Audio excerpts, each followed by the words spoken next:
All right, so the first point is, in order to get balance in life, is to start getting alignment in the personality. What is your North Star? What is your compass? Your goal. How do you decide a goal? And the two aspects are, the first one, Swadharma. Another new Sanskrit word. Swa means one's own. Dharma means nature. Swadharma means what is your personality, the seeds of your personality. And it's been there since childhood. It's a very strong, lasting part. It's not a fad or a phase. It's something in you. Maybe you're designed towards creativity, or you're designed towards, some people love Excel. They just get inspired by looking at sheets. Some people enjoy interacting with people. What is your nature? Also, what is not your nature? It's called paradharma. What is your alien nature? Now, when we choose a field of activity, we should use both our intellect and our mind. So the intellect is your thinking. It looks at the mind and says, mind, what do you enjoy? You know, there's some subjects in school or even when we're watching TV, we don't feel the time. It just goes so quickly. And there are some subjects you keep checking. Oh, 25 minutes left, 15 minutes. It's because of your nature, your interest, and it's been there. We just need to become self-aware, analyze what has been that consistent nature. When you chose your field, what is your profession? Healthcare. When you chose your profession, was one of the factors, what am I passionate about? What am I talented about? I've heard such a variety of reasons. Some, my girlfriend was studying engineering, so I joined engineering. Others are, my father is a doctor, I became a doctor. Speaking from experience, I was born in South Africa. So, being of Indian descent in South Africa, it's interesting. You know, it's genetically it stays the same. And the parents used to tell the kids, it's still happening today, son, daughter, you can do whatever you want in life as long as it's one of three things. Chartered accountant, doctor, third, failure. These are your three options. Chartered accountancy, doctor, or failure. So can you imagine, all my friends, my Indian friends, my colleagues, they're all choosing for high school which subjects, and some of them are talented musicians. They are talented in drama, sports people, athletes. What are they choosing in high school? Biology for medicine, accounting for chartered accountant. And if they don't get into their university of choice, where supposedly they're designed for medicine, they're interested in the human body, they're interested in healing. If they don't get into the university of their choice, they choose second option, finance.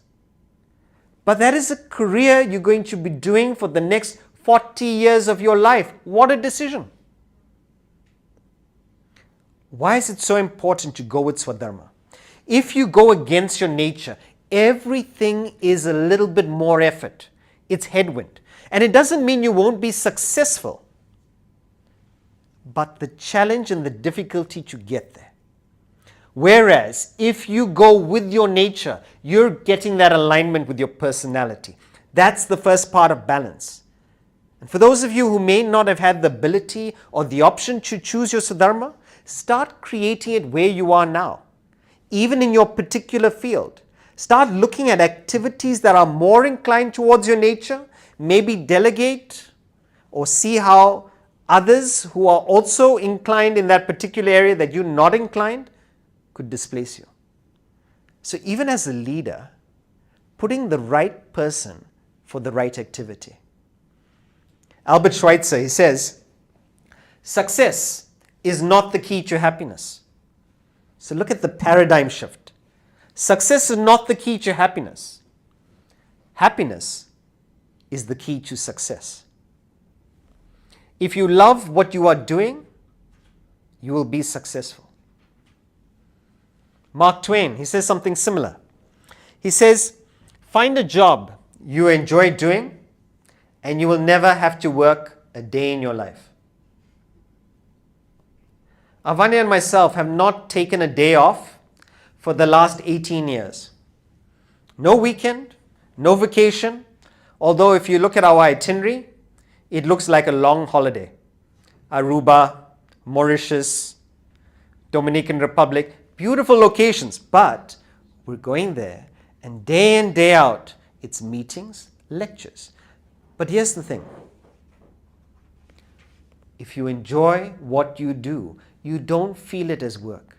It is a pleasure to address you today. And the idea is that I can continue doing this indefinitely. Have that longevity in what you do. Instead of so many people looking forward to retirement. Countdown, 5 more years, 4 more years, 3 more, 2 more years and then retirement. Ask the people who are retired. It's not the best alternative. Interestingly, when people start slowing down, maximum is after retirement. When I say slowing down, the body, the mind. Because you're not active anymore. And to have that level of engagement, stimulation, it's missing. So instead of retirement, you might have to change professions. Let's call it rewirement. Let's be fully engaged in what we do. Let's find something we enjoy doing. We were having a family get-together.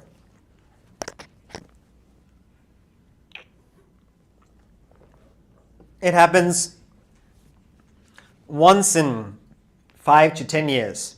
All the family together, the cousins, the different generations, and everyone's going around for a family update because the family is around the world. And each one is telling or giving an update about their lives. So naturally, when it came to Avanya and myself, very unusual lifestyle pattern. So there was a lot of scrutiny, a lot of questions about what we're doing, how we're financing, are you guys okay? And then it moved on. And it went to one of the younger cousins. And he was in the last year of school. And he stood up and he said, actually, I would like to do what Sudhakar is doing. And everybody's shocked. Oh no, not you too. He said, no. He said, I want to find something I enjoy doing and can continue doing. Before, I just wanted to get extremely wealthy and retire by 40 and then live my best life. He said, but now that I think of it, why don't I find out what is my best life and live it now? And continue living it. Look at that change in thinking. And that's it.